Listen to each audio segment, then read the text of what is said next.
구독, 좋아요, 알림 설정, 댓글 해주시면 감사드리겠습니다. 왜 지금 집값이 떨어질 수밖에 없느냐, 이 부분을 계속 강조를 하는데 매번 데드캣 바운스 때마다 비슷한 이야기가 나와요. 그리고 지금도 과거 데드캣 바운스 때보다 훨씬 더 심각한 징조들이 나오고 있다. 그럼 집값이 올라갈까요? 떨어질까요? 실수야말로 집값이 정상화됐을 때 사야 된다고 그러죠. 그런 이야기예요. 투자하는 사람들은 지금 살 때가 아니지만 실수요자들은 언제나 지금이다. 그런 이야기를 하는데 늘 말씀드리지만 지금이 아니에요.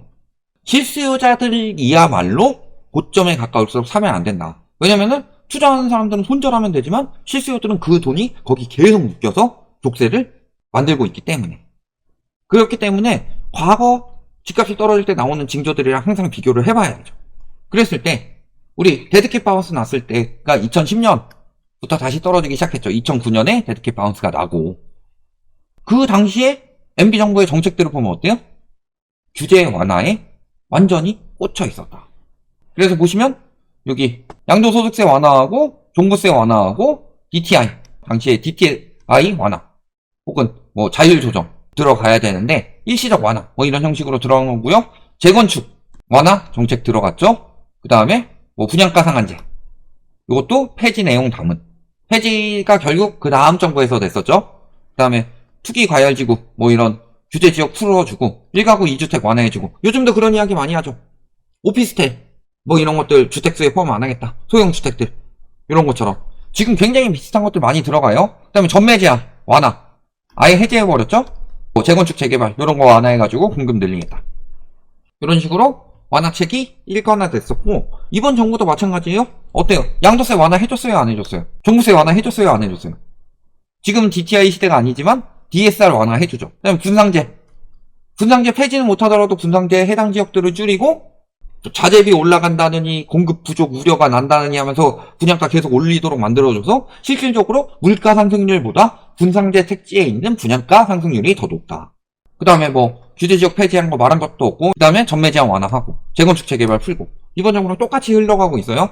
규제 완화해서 집값이 떨어진다 이렇게 생각하실 분들이 있을 수도 있지만, 저희는 늘 말씀드리지만 규제는 항상 선행지수가 아니었다. 보통 집값이 올라가니까 억누르려고 규제를 하는 거고, 집값이 떨어지니까 방어하려고 규제를 완화하는 거지.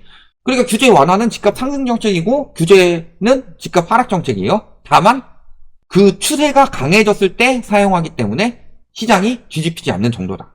그때도 규제 완화 이렇게 했었다. 그 다음에 언론 느낌 어땠어요? 그때 엄청나게 부추긴 언론들 많았습니다. 2010년에 집값 많이 떨어졌죠. 근데 2010년에도 언론이 계속 부추겼어요. 다만 지금 들어가서 기사 내용을 확인하려고 보니까 기사 지운 곳들이 너무 많아서 네이버에 뜨는 대로만 캡처를 해왔는데, 보시면 집값도 오르고 전세도 계속 오르고 내 집 마련 어떻게, 이런 기사들이 2010년에 떴습니다. 분양 물량 감소에 집값 상승 우려, 공급 부족으로 집값 올라간다. 실질적으로 이 기사 들어가 봤더니 지웠어요. 지금 와서 생각해보니까 잘못됐다, 쪽팔리니까 지웠겠죠. 지금랑 굉장히 비슷하다. 그 다음에 정권이랑 반대되는 언론에서 뭐라 그래요? 투기 수요 부추기는 정책들을 사용하고 있다. 또 이상한 이론, 그렇죠? 실질적으로 집값에 영향을 주는 여러 가지 요소들이 있죠. 예를 들어 경제 상황, 그 다음에 뭐 대출 한도라든가 금리, 그 다음에 공급도 마찬가지고요. 규제 정책이냐 완화 정책이냐 부동산 정책, 이런 것들 여러 가지가 있는데 전혀 관련 없는 이상한 이론들을 갖다 붙이면서 하는 것들도 그때도 나왔죠. 어떤 것들 나왔어요? 대통령 4년차 때 집값 급등한다, 5년 주기설 막 이런 이상한 이야기들 나오고요. 그리고 이럴 때 막 되도 않는 전문가들 나와가지고 말 같지도 않은 소리를 하고 있어요. 예를 들어 이런 분들, 요분 아직도 나오고 있죠. 통닭값과 집값으로 본 PIR 분석의 모순이라고 해놓고서 그때 어떻게 됐어요? 그래서 집값 오른다고 했는데, 이런 식으로 계속 부추기는 형식들 지금도 똑같이 나오고 있다. 그리고 경제 상황은 어떻게 올라가요? 내수 경기 심각하게 안 좋죠. 근데 그때는 뭐라 그랬어요? 주택 경기 해결해야 내수 활성화, 이런 이야기를 했어요. 심지어 누가? 하는 총재가. 근데 주택 경기 해결해야 내수 활성화 했는데 내수 활성화는 계속 안 됐죠? 주택 경기 해결해야 해결 안 됐죠? 그리고 잘 생각해 보세요. 2014년에 초이노믹스, 그 다음에 재건축 연한 완화, 부동산 3법 이런 것들로 집값을 엄청나게 부추기는 정책들을 연이어 때려버렸죠. 그건 한 두세 달 간격으로. 그러니까 실질적으로 2015년에 부채 상승률이 역대 최고를 기록하고요. 그러면서 빚이 많아지니까 맞벌이 비율도 늘어나. 빚이 많으니까 돈을 아끼게 되는데 둘이 막 같이 일해가지고 일할 시간도 확보가 안 되죠? 애도 잘 안 낳게 되죠? 그때부터 출산율 떨어지기 시작하죠? 등등 여러 가지를 했을 때 내수시장이 살아날 수가 없죠. 돈을 쓰지를 못하니까.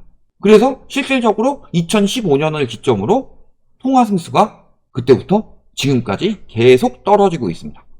통화승수라는 건 화폐가 도는 속도예요. 즉 내수 경기가 얼마나 활성화가 되었느냐. 무너졌죠.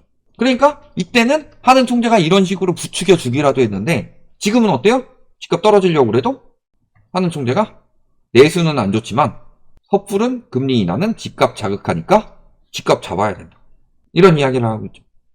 그때보다 상황이 훨씬 더 심각하다는 소리죠. 지금.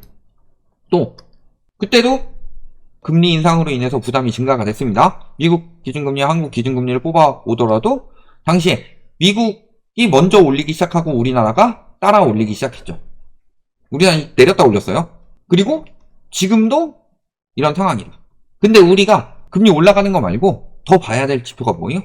당시에 미국에서 먼저 금리를 올리면서 더 큰 폭으로 올렸죠. 우리나라는 요만큼 올리는 동안에 미국은 여기서부터 여기까지 올렸다. 그리고 또 한 가지는 뭐예요? 장기간 동결이 왔었다. 그리고 그 다음에 인하 들어가기 시작했죠. 우리나라는 동결 안 하는 대신에 중간중간 금리를 또 올렸죠. 미국이 동결하는 동안, 금리를 내리는 동안에도. 그만큼 미국보다 우리나라가 경제 여력이 괜찮았다는 소리예요. 지금은 어때요? 미국보다 우리나라가 금리를 더 올렸는데 먼저 동결해서 계속 버티고 있다.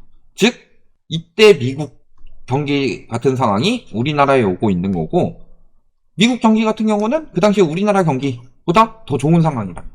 그러니까 그때보다 지금 상황이 훨씬 더 안 좋다는 소리예요. 그때 데드캣 바우스 났을 때랑 비슷한 징조들은 나오고 있는데 우리나라의 상황은 훨씬 더 좋지 않다. 그리고 세계적인 경기 침체로 인해서 금리 인하 된 것도 역시 마찬가지였죠. 당시 글로벌 금융위기 그 시작점을 보면요. 결국엔 미국 부동산이 폭락하면서 베어 스턴스, 리먼 브라더스 이런 은행들이 무너졌죠. 무너지면서 우리나라에 와서도 부동산 PF 폭탄을 건드려서 결국에는 이거 무슨 사태예요? 저축은행 사태죠. 터트리고 우리나라 부동산을 스팀롤로 빠뜨렸다. 이거 2008년에 나왔던 거고요. 이거 2011년에 나왔던 거예요. 그러니까 중간에 데드캣 바운스가 나더라도 이 폭탄을 어떻게 할 수가 없어서 결국에는 무너지게 만들었던 것처럼 지금도 비슷하게 흘러가고 있어요. 다만 미국 상황은 그때보다는 좋으니까 모든 부동산이 다 무너지는 게 아니라 어떤 부동산이 무너져요? 상업용 부동산이 무너지죠. 그렇지만 리먼 브라더스 은행, 베어 스턴스 이런 것처럼 굉장히 대형 은행들이 무너지진 않더라도 실리콘밸리 은행, 퍼스트 리퍼블릭 이런 은행들의 뱅크런이 났다. 물론 부동산이 기점은 아니지만. 그리고요 역시 부동산 PF 터지면서 우리나라는 이번에 부동산 PF를 먼저 자극했죠. 레고랜드 사태가. 이런 것들 터지는 거 똑같이 나오고 있고요. 이 폭탄이 아직 터지지 않았을 뿐인데 지금 터질 기미들이 굉장히 많이 나오고 있죠. 그때는 그래도 PF를 보호해 주려고 그랬어요. MB정부에서 굉장히 많은 완화를 했었다. PF를 보호해 주기 위해서. 그래서 막 용도 변경도 어느 정도 하게 해주고 뭐 이런 것들 했었는데 지금은 PF를 정리하겠다고 했죠. 그때보다 위험도는 훨씬 더 커졌는데. 근데 이게 아직 터지지 않았을 뿐이지 이 폭탄은 똑같이 오고 있어요. 그러면 이제 집값은 어떻게 되겠어요? 지금이 이런 상황이에요. 떨어진다고 하더라도. 이런 상황이 못 온다. 그러니까 조심하라고 하는 거예요. 늘. 그때랑 지금 똑같이 흘러가고 있으니까. 근데 문제는 그때 미국보다 우리나라 상황이 훨씬 더 심각하다고 그랬죠. 심각한 거는 딱 보더라도 나와요. GDP 대비 가계부채가 당시에는 미국이 98.7이고 우리나라가 68.6이라서 당시에 미국이 30%포인트 정도 더 높았다. 근데 지금은 반대죠. 미국이 73.7이고 우리나라가 101.7이다. 우리나라가 30%포인트 정도 높다. 그러니까 그때랑 매우 비슷한 징조들이 나오고 있지만 그때는 미국이 심각했다면 지금은 그때 미국 이상으로 우리나라가 심각하다. 그러니까 그때는 건설 경기 살려서 내수시장 살리자 하는 총재가 그런 이야기도 했는데 지금은 어때요? 내수 죽었어도 부동산부터 잡아야 된다. 이런 이야기를 하는 거고. 이런 부분들 보시면은 그때랑 똑같은 징조들은 나오고 있지만 위험성은 지금이 훨씬 더 크단 소리예요. 그리고 또 한 가지. 이런 와중에도 이렇게 된 계기는 뭐라고 그랬어요? 사람들의 심리가 미쳤기 때문이죠. 근데 우리나라는 아직도 심리가 안 잡혀서 정신 못 차리고 있는 거다. 잘 보세요. 미국과 우리나라의 현재 차이점. 미국은 한번 크게 리먼 브라더스한테 맞으니까 보세요.